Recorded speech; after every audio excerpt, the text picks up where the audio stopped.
Le damos gracias a Dios, ¿verdad? Que nos permite ya estar el día de hoy aquí. Gracias, hermano Cordero, por orar por nosotros. Los que están de pie, por favor, siéntense.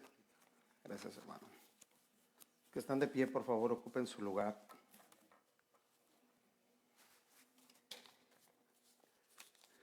¿Cuántos de ustedes se imaginaban que el año se iba a ir tan pronto como se ha ido? ¿No? Nadie, ¿verdad? Todavía se siente como que hace poquito estábamos comiendo recalentado y que estábamos disfrutando de un clima muy agradable. ¿Y ahora qué le parece? Con este clima tan, no sé cómo mencionarlo, tan peculiar.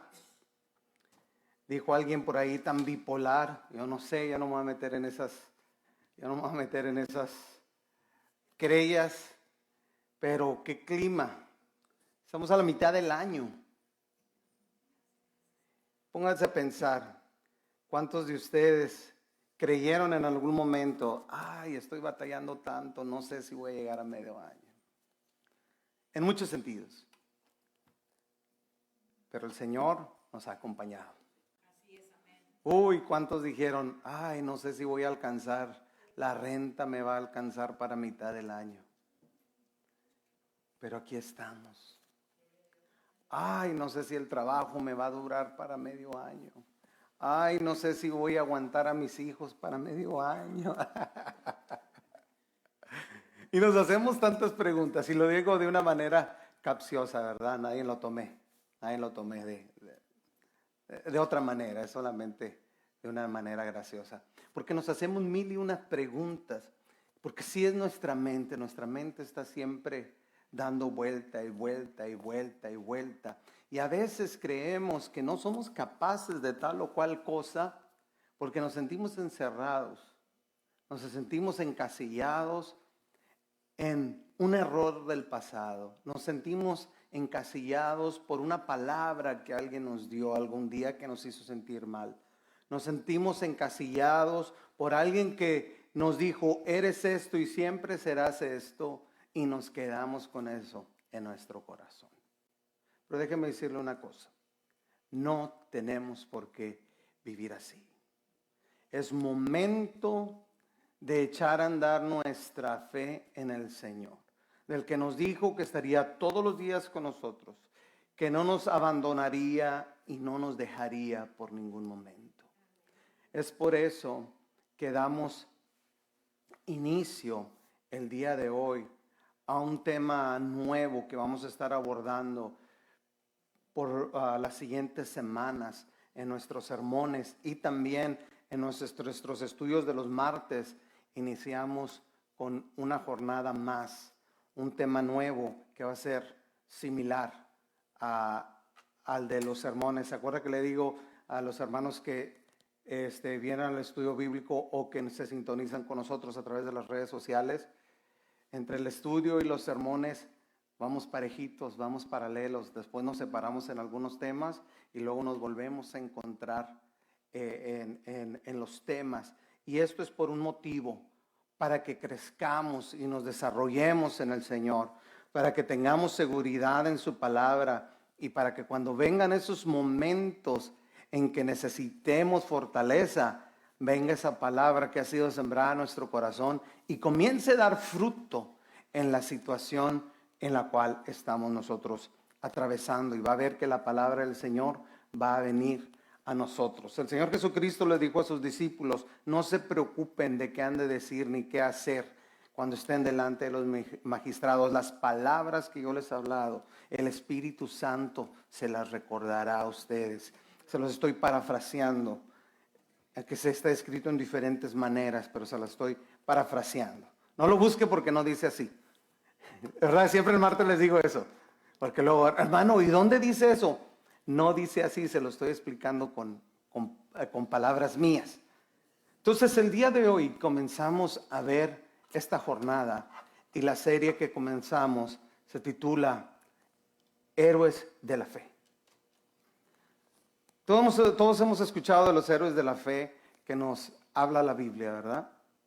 Y ahorita vamos a leer una porción en la cual nos lista un grupo de personas que son héroes en obedecer a Dios. Y el día de hoy vamos a ver el ejemplo que dos personas nos dieron. Y el tema de hoy es héroes de excelencia. Y vaya conmigo, por favor, al capítulo 11 del libro de Hebreos. Vamos a leer solo unos cuantos versos. Vamos a leer del verso 1 al 6. Hebreos capítulo 11 del 1 al 6. Y dice la palabra de Dios de la siguiente manera. Es pues la fe, la certeza de lo que se espera, la convicción de lo que no se ve. Porque por ella alcanzaron buen testimonio los antiguos. Por la fe entendemos haber sido constituido el universo por la palabra de Dios, de modo de que de lo que se ve fue hecho de lo que no se veía. Por la fe Abel ofreció a Dios más excelente sacrificio que Caín, por lo cual alcanzó testimonio de que era justo, dando Dios testimonio de sus ofrendas, y muerto aún hablaba por ella. Por la fe Enoc fue traspuesto para no ver muerte, y no fue hallado porque lo traspuso Dios, y antes de que fuese traspuesto, tuvo testimonio de haber agradado a Dios. El libro de los Hebreos es el que nos detalla y nos relata más fielmente qué es esta palabra que escuchamos muchísimo a través de toda la Biblia, qué es la fe. Nos da con lujo de detalle, ¿verdad? Y nos dice también cómo muchos hombres y mujeres llegaron a ser héroes de esta disciplina espiritual, de esta manera de vivir. Porque la fe es una manera de vivir. A través de las escrituras leemos muy a menudo todo lo referente hacia la fe. Y vemos hombres y mujeres que hicieron esto y aquello, y a veces pensamos que la fe o desarrollar la fe es exclusiva para algunos individuos que son extremadamente especiales o que son iluminados. Oh, es esto para fulano y sutano y nada más. Solamente para unos pocos y el resto nos quedamos sin ella. Pero esto no es así. Todos estos hombres y mujeres de fe no nacieron con la fe. No nacieron como una virtud exclusiva de ellos, sino que la desarrollaron con el tiempo. La fe se desarrolló, ¿por qué? Porque se dejaron ser guiados de Dios. Repito una vez más, la fe se desarrolló en ellos porque se dejaron ser guiados por Dios. Porque la fe, o el desarrollo más bien de la fe, es un proceso y no una virtud con la que nacemos. Porque si fuera eso, imagínense, X o Y persona nace con fe y ¿qué los demás? No, es algo que todos somos capaces de desarrollarnos. Ahora, simplemente porque estas personas que vemos en la Biblia, en el libro de los Hechos, en este capítulo 11, son llamados como personas que excedieron las expectaciones de la fe, como son personas que desarrollaron una fe muy grande y que nosotros hemos nombrado y que se les da un título de héroes de la fe, tenemos nosotros que entender esto, que fueron personas como ustedes y como yo. Así de bonitos, así de importantes, fueron como ustedes y como yo. Con muchos aciertos, pero también llenos de muchas fallas. Ok, creemos que estos héroes de la fe no fallaron en nada, que nunca cometieron error alguno. No, pero sobresalieron en algo. le creyeron a Dios con todo su corazón. El creer en Dios implica algo. El creer en Dios implica aprender a vivir bajo la excelencia. El creer en Dios implica aprender a vivir bajo la excelencia. Todos hemos escuchado esa palabra, pero muy pocas veces las buscamos en el diccionario, ¿verdad? Si usted va al diccionario, digamos, al de la Real Academia de la Lengua Española, ¿sabe qué nos dice que es la excelencia? La excelencia nos dice que es la superior calidad o bondad que hace digno de singular aprecio y estimación algo. ¿Qué dijo? Está complicado, ¿verdad? Se lo repito una vez más. Yo lo tuve que leer como 20 veces y como que batallé para entender. Dije, ¿qué es eso? La excelencia es la superior calidad o bondad que hace digno de singular aprecio y estimación algo. Dije, Dios mío, está difícil de entender. A lo mejor por eso no soy excelente en lo que debo ser. Bueno, pues vamos a buscar algo más sencillo de aprender. Lo digo para mí. Lo digo para mí, no lo digo para nadie, lo digo para mí. Pero vamos a decir esto. En palabras muy prácticas, la excelencia es hacer algo que sobresale por el hecho de tener un buen propósito. Es algo que sobresale porque se quiere hacer bien. Es algo que sobresale porque se le pone empeño. La excelencia es algo que sobresale porque se pone el corazón en ello. La excelencia es algo que se nota porque cuesta obtenerlo. La excelencia es hacer lo mejor, no con lo que no tenemos, sino lo que tenemos a nuestro alcance.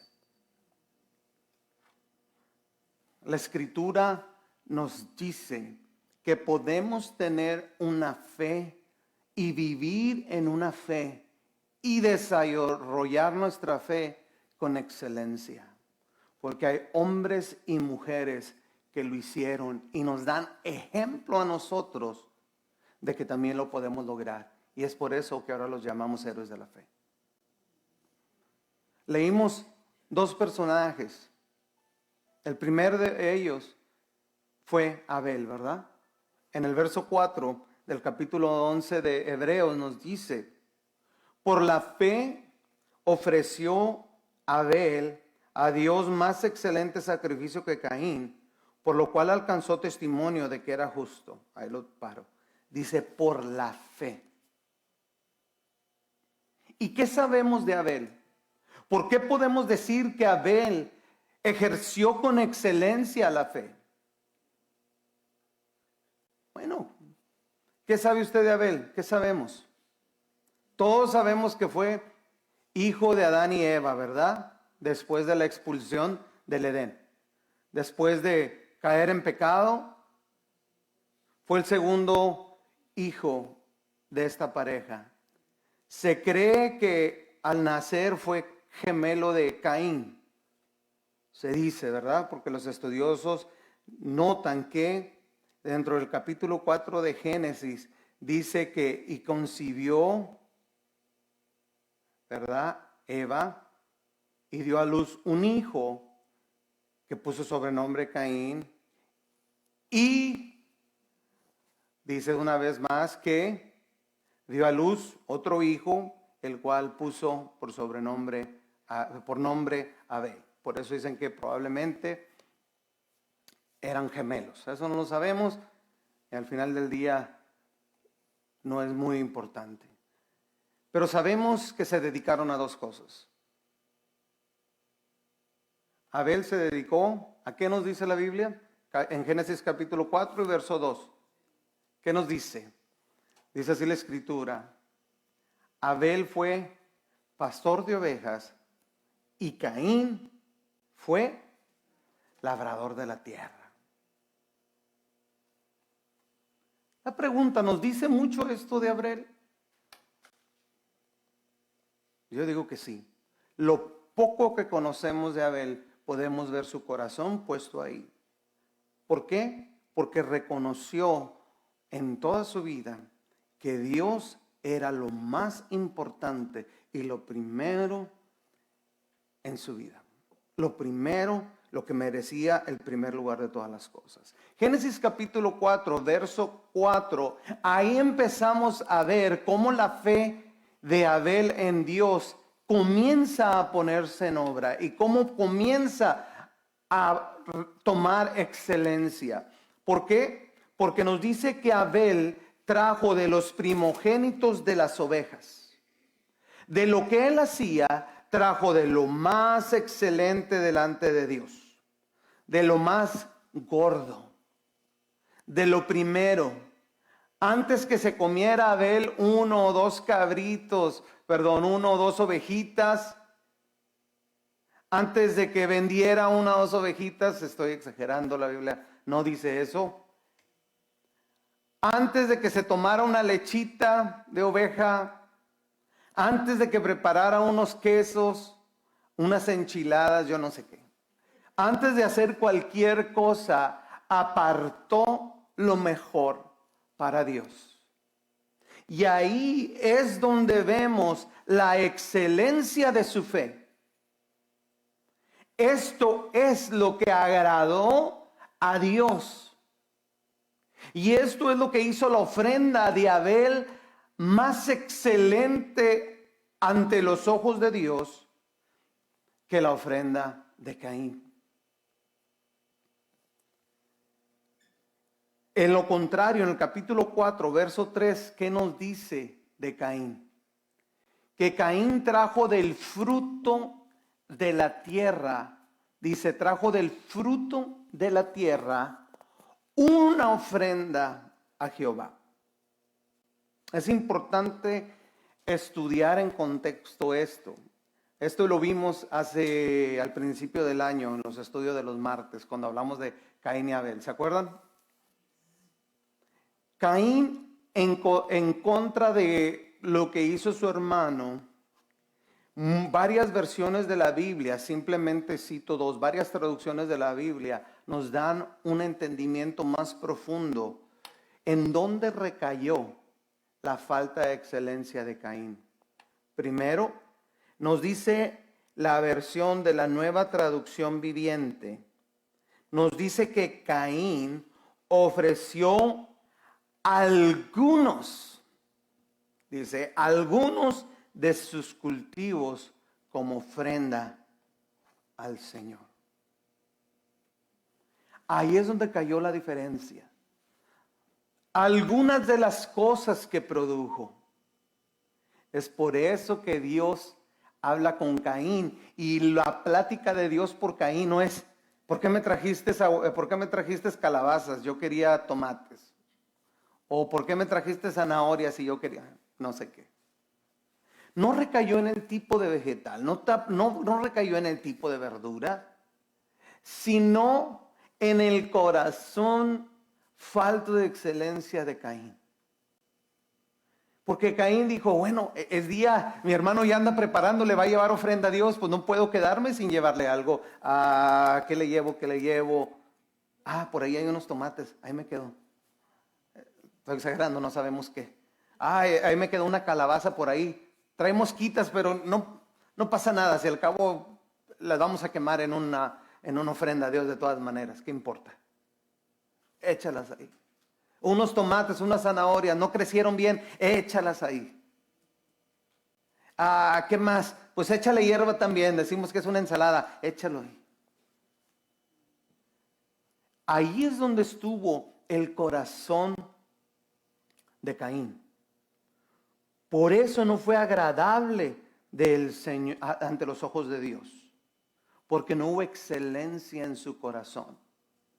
Y cuando Dios no ve con agrado las obras de Caín, cuando Dios no ve con agrado la falta de corazón de Caín, Cuando Dios no ve con agrado la falta de amor de Caín, le dice, ¿por qué estás cabizbajo? ¿Qué te pasa? ¿Se acuerdan, mis hermanos, que estudiamos en los martes? La misericordia de Dios y la gracia de Dios.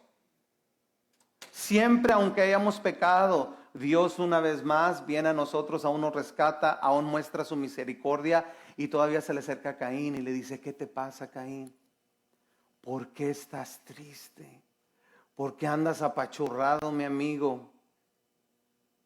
Y ahí es donde Dios le hace saber a Caín cuál es su problema. Y le dice, Caín, si hicieras bien, parafraseo una vez, ¿no serías recompensado por tal cosa? Pero si haces mal, ten cuidado porque el pecado te está acechando. ¿Y se acuerda cómo estudiábamos en hebreo que decía esa palabra? El pecado te está esperando como una fiera, como un animal feroz, como un león que está escondido en sus cuatro patas, listos para saltar delante de ti. Desde ese entonces le comienza a decir Dios a Caín, ten cuidado, porque esa falta de excelencia te va a llevar a otra cosa peor. Ese enojo, ese coraje te va a llevar a algo más. Y todos sabemos qué pasa con Caín. Se enoja en contra de su hermano. Y se puede pensar, y muchos se atreven a decir, que también estaba enojado en contra de Dios, porque Dios vio con agrado el corazón de su hermano y no el corazón de él. Ahí es donde recae la excelencia. Y por eso la fe, la actitud de Abel lo llevó a dar lo mejor y hacer lo mejor para Dios. Por eso tenemos que aprender de la actitud de Abel y la fe de Abel. Porque cuando venimos delante de Dios, venimos a darle lo mejor. Lo mejor de lo mejor. Y no hay excusa para no hacerlo. Ay, es que hoy me levanté tarde, pues me voy a la iglesia sin peinarme. Dios no te está pidiendo que vengas delante de Él con un vestido de salón, pero que vengas con lo mejor de tu corazón. Hace muchos años, muchos años, escuché un mensaje que dio Marcos Witt en una predicación hace muchos años. Y decía que él había aprendido que era la excelencia al visitar la casa de una hermana, una ancianita muy humilde. Su casa era una casa pequeña, construida a la muy antigua, una casa de madera y con piso de tierra. Les dijo, pero ¿saben cómo describo yo la excelencia? Que entrabas a su casa y la casa estaba, ¿se acuerdan qué hacían los abuelitos en la piso de tierra? Con el agua, regar adentro, y luego le pasaban con unas escobitas que estaban hechas de muchas varitas, y estaba bien acomodado, y entraba uno a las casas antiguas, hechas de madera con piso de tierra, y olía siempre a fresco, olía a limpio. Y decía este hermano, eso es excelencia, hacerlo mejor con lo que tú tienes, no con lo que tú no tienes. ¿Para qué iba a echar pinol la mujer y qué fabuloso y que aquí y acá? Si tiene un piso de tierra. Pero con lo que tenía hacía lo mejor. Y así debe de ser nuestra vida y nuestra fe delante de Dios. Lo mejor de tu corazón, de tus posibilidades. Vemos al Señor Jesucristo diciéndole a sus discípulos cuando están en el templo y están viendo que vienen los ricos a traer para Dios sus diezmos y sus ofrendas, tocando trompeta para que vean que ahí vienen a dejar su dinero. Pero dijo el Señor Jesucristo a sus discípulos, pongan atención, miren a aquella mujer, aquella viuda que va ahí. ¿Y cómo sabían? ¿Cómo supo Jesús que era viuda? Pues por sus vestimentas. Entonces, lo ve Jesús y dice, miren a esa mujer. Puso 2 moneditas, las de menor valor,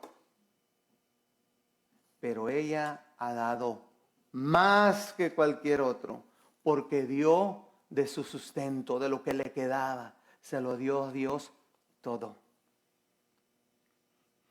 Y no le estoy diciendo con esto que tiene que venir usted, ay, que le vengo a dar a Dios, no traigo dinero. Y no estamos hablando de dinero. Estamos hablando de lo mejor. Venimos a alabar a Dios, ¿qué le traes? ¿Lo mejor de tu alabanza? O, bueno, he perdido que me vean que estoy cantando. ¿O qué le estoy trayendo a Dios? ¿Dónde está la excelencia? ¿Cómo estoy viviendo? ¿Con excelencia o falto de ella? ¿Dónde está mi fe? Porque a veces decimos, no creo, no me desarrollo, no puedo creer que Dios pueda hacer las cosas en mí. Porque a veces llevamos temporadas de nuestras vidas que estamos viviendo faltos de excelencia, y cuando es hora de aplicar la fe, nos damos cuenta que nuestra fe carece de fuerza. Ay, no tengo tanta fe como pensé que tenía. Aparece el problema. Ay, creo que mi fe no era tan fuerte como yo creía. ¿Por qué? Porque no se ejercitó, porque no hubo excelencia en nuestros actos.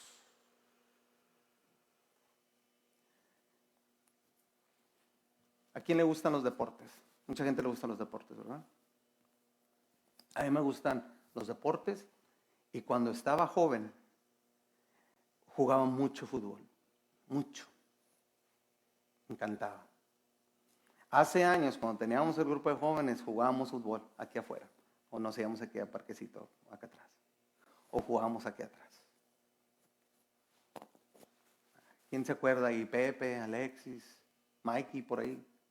¿Me vas a jugar? Ah, Mikey está chiquitito, Mikey. Jugamos aquí afuera y andábamos, corre y corre. Hermano Miguel también se venía a jugar también aquí fútbol.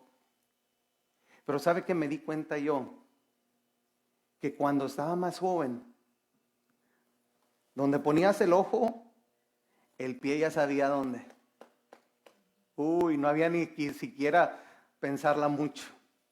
Allá tiene que ir la pelota, allá está mi vista, le pego con mi pie y la pelota va para allá. Perfecto. Pero después de muchos años de dejar de jugar, me di cuenta de una cosa. Estábamos en el trabajo y alguien llevó un balón de fútbol. Y dije, ah, qué bien. Y alguien me dijo, patea la pelota. Y dije yo, perfecto, yo puedo patear con el pie derecho, con el pie izquierdo. Mi mente sabe qué hacer. Mis ojos sabían qué hacer. En mi corazón dije, viene la pelota, se las voy a regresar. Llegó la pelota y le pegué con todo. Tenía que mandarla para donde está Cordero y terminó allá donde está Pepe. Dije, ¿qué pasó? ¿Qué pasó? Y le eché la culpa a los zapatos. Pero la realidad de las cosas es que mi mente sabe lo que quiere hacer. Mi vista sabe qué debe de hacer. Pero mis músculos, mis piernas han perdido la práctica de años de no hacerlo. Pero si esto yo lo podía hacer, era fácil, era sencillo. Sí, aquí está sencillo. Aquí está sencillo. Pero el músculo no tiene la fuerza.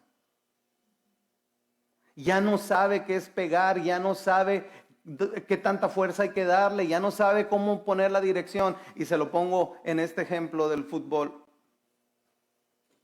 Si no se ejercita el músculo, la pierna, la vista, la coordinación entre ambos, pasa eso. Apuntamos para allá y termina el balón allá. Así es la fe, hermanos. ¿Cómo quieres que den los resultados cuando nunca pusiste tu confianza en Dios y dices tú, en teoría esto tiene que pasar? En el nombre de Jesús, amén. Ay, Señor, tengo que orar. Ay, Señor, tengo esto y solamente tú me puedes ayudar, y no saben ni qué hacer. Van a estar como mis hijos. Les digo, vamos a orar, vamos a dormirnos, vamos a orar. Becky, ora. Gracias, Señor, por estos alimentos. Amén. Porque ya quiere terminar, ya se quiere dormir. No, eso no es correcto. Estás diciendo lo que sea. Así a veces es nuestra fe, porque no la ejercitamos. No le damos la excelencia que requiere. No le damos el tiempo que requiere. Pero aquí vemos a Abel dando lo mejor, de lo que él tenía. No fue a quitarle a su hermano, ¿verdad? Fue a darle de lo que él tenía. La segunda persona que vemos en esta escritura, en Hebreos capítulo 11, verso 5, es Enoc. Y la Biblia nos dice esto: por la fe Enoc fue traspuesto para no ver muerte, y no fue hallado porque lo traspuso Dios, y antes que fuese traspuesto tuvo testimonio de haber agradado a Dios. ¿Y qué podemos decir de Enoc? Conocemos menos de Enoc que conocemos de Abel, ¿verdad? Muy poco lo que se conoce de Enoc, pero la Biblia nos dice que Enoc le creyó a Dios. ¿Y dónde estuvo su justicia? Allí, en Génesis capítulo 5 y verso 24. Dice de la siguiente manera. Génesis capítulo 5, 24. Caminó pues Enoc con Dios y desapareció porque le llevó Dios. ¿Y qué quiere decir esto que caminó con Dios? Si vemos las diferentes traducciones de la Biblia, nos dice lo siguiente. Primero, en la traducción de la lengua actual nos dice: como obedecía en Dios a todo, hablando de Enoc, ya no volvió a saberse de él porque Dios se lo llevó. Y la nueva traducción viviente nos dice: andando en andando en íntima comunión con Dios, y un día desapareció porque Dios se lo llevó. La Biblia nos dice que no vivía en obediencia y en una íntima comunión con Dios. Ahí es donde está la excelencia de la fe de Enoc. Siendo sinceros, una vez más digo, esta es una pregunta retórica. ¿Cuántos de ustedes pueden decir que tienen una íntima comunión con Dios? ¿O cuántos de ustedes pueden decir que obedecen a Dios en todo? No contesten, no digan sí o no. No queremos saber. Allá, cada uno delante de Dios. Al que yo puedo decir, sí, no hombre, yo miren, saliendo camino en las nubes. No, eso es una respuesta que solamente ustedes y Dios conocen. Y muchas veces los frutos que damos nos van a dar testimonio de lo que decimos. Hay que tomar cuidado de lo que dice la Escritura aquí. Enoc dio testimonio que caminaba con Dios. Y de lo poco que sabemos de Enoc, nos habla muchísimo. Habla grandemente. ¿Por qué? Porque Enoc vivió en una comunidad, vivió en un tiempo nada diferente a lo que estamos viviendo ustedes y yo. En el capítulo 1 de Judas, en el único capítulo que tiene, en el verso 14 y 15, se nos habla que Enoc profetizó acerca de su generación. Enoc habló acerca de su generación y cómo su generación estaba viviendo. ¿Y qué quiere decir profetizó? Que habló de parte de Dios y le hizo saber a la gente que deberían de reconciliarse con Dios.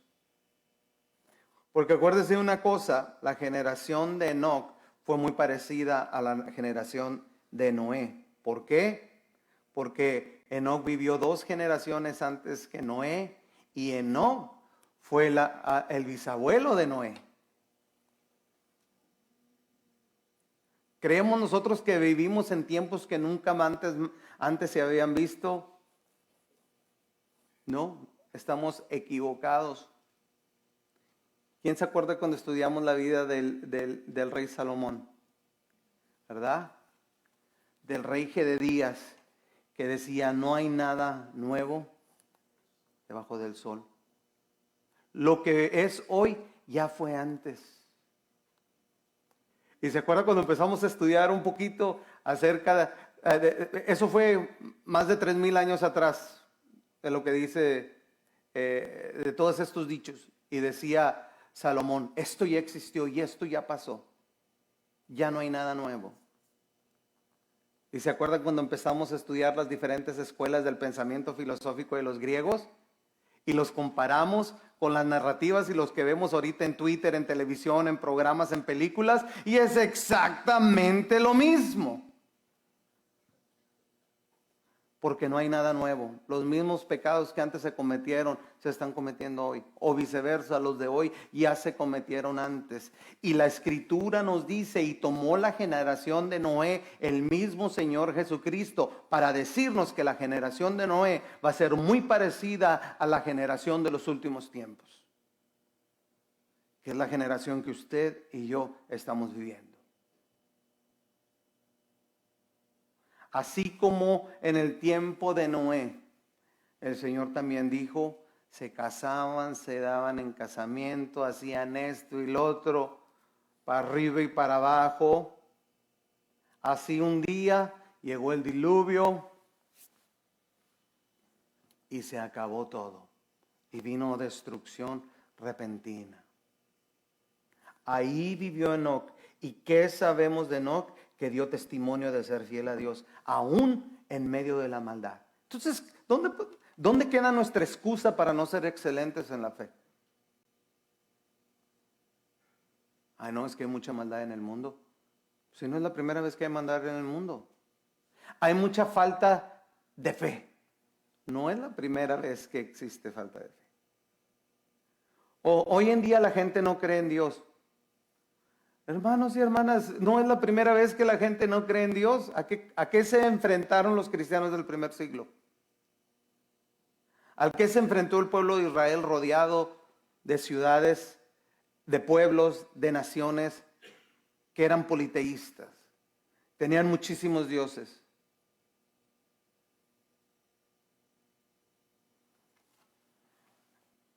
¿A qué se enfrentaron? Lo vimos el martes pasado.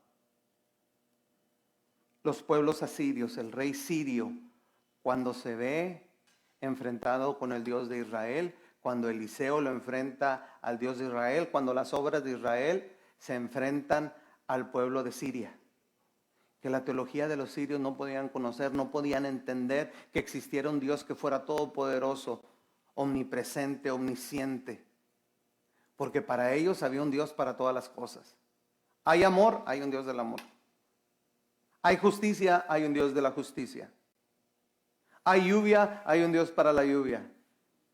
Hay vida, hay un Dios de la vida. Hay muerte, hay un Dios para la muerte. A ellos no podía caberles en su mente que hubiese un Dios que encerrara todo y que lo fuera todo. Entonces no podemos decir que antes la gente no creía, que hoy no cree, que nunca ha habido tiempo en que la gente no creyera tanto como el día de hoy. No, eso es un error, porque ya antes hubo quien no creyera. ¿Dónde está nuestra excusa para no ser excelentes? Y no es un regaño para nadie, sino es una alerta para decirnos, yo puedo vivir con una fe de excelencia. La situación en la que yo me veo envuelto no puede ser factor para no ser excelente. Y ahí es donde vivió Enoc. Tanto que dio testimonio a su generación, tanto que Dios lo traspuso, se lo llevó. ¿Dónde está? Solo Dios sabe. ¿Por qué se lo llevó? Solo Dios sabe. Pero la recompensa de su fe estuvo ahí. Vivió agradando a Dios. En su manera de vivir, ahí recayó la excelencia. Enoc dio lo mejor que tenía, su confianza plena en Dios. Porque vivir en fe es una decisión que tomamos, hermanos y hermanas, cada día de nuestras vidas. Ay, Señor, es que tú no me diste fe a mí. No, es que el día de hoy no quisiste vivir en fe. Ay, es que, hermano, a mí no se me da la fe. No, el día de hoy no quisiste obedecer la palabra de Dios. Ay, Dios, es que a unos oyes, pero a mí no me oyes, pero a otros sí. No, es que no hemos cultivado la comunicación con Dios. No es la falta de Dios. Dios no es menos Dios. Es nuestra falta de excelencia en nuestra fe la que no nos permite acercarnos a Dios de la manera que quisiéramos o debiéramos acercarnos. No es regaño, es un llamado, una vez más lo digo, de emergencia. De que fijemos nuestros ojos en Dios una vez más y vivamos en la excelencia de la fe. Y muchos de ustedes me van a decir, pero pues si yo vengo a la iglesia, pero si yo creo en Dios, pero si yo pongo la estación cristiana, eso no tiene nada que ver. ¿Cómo vives? ¿Cómo vives en lo privado? ¿Qué hay en tus pensamientos? ¿Qué hay en tu corazón? El Señor mismo lo dijo, no es lo que entra el hombre a través de la comida, a través de la boca, no es lo que se come al hombre lo que le hace daño, sino lo que sale dentro de su corazón, las envidias, los pleitos, esos enojos. Es tiempo de hacer algo. Es tiempo de tomar el ejemplo de estos hombres. Digo de estos hombres porque son los dos que citamos el día de hoy. Yo creo que es tiempo de hacer algo diferente, hermano. Si todo lo que haces te sigue produciendo el mismo resultado, creo que es tiempo de cambiar la fórmula, ¿no? Tal vez es el momento de hacer algo distinto el día de hoy. Que si ayer ya no le creía a Dios o me faltó fe o me faltó excelencia, bueno, eso no tiene que ser lo mismo para el día de mañana. El día de mañana me puedo levantar con una visión distinta de lo que voy a hacer. En lugar de decir, qué calor otra vez, gracias Señor por lo que nos has dado. Ay, qué lluvioso está, qué aironazo. Gracias Señor, porque mis flores se van a poner bien bonitas. Mi jardincito se va a poner bonito. Vamos a ir a H-E-B a comprar unos melones y unas sandías hermosas. Unas naranjas, ¿por qué? Porque el viento se lleva también todo el polen que empieza a producir. Hay tanta agua y se me mete el agua y que aquí y acá. Sí, pero también produce alimento. También nos da la vida. También nos rellena aquí nuestro río, nuestros arroyos, nuestra fuente donde consumimos. Que ahí se viene el frío. Gracias Señor porque se van a acabar los mosquitos. Gracias, gracias. ¿Por qué no pruebas algo distinto? ¿Por qué no pones a ejercitar tu fe? Si no te ha resultado lo de siempre, cambia de estrategia. Comienza a creer un poquito más en Dios. Ay Señor, que esto no me ha salido bien, pero ahora en tu nombre. En tu nombre voy. Como sus discípulos, no hemos pescado nada en la noche. Y Jesús les dijo, pero yo les estoy diciendo, echen las redes. Sí, pero es que no pescamos nada. Y yo sé que no pescaste nada. Echa la red.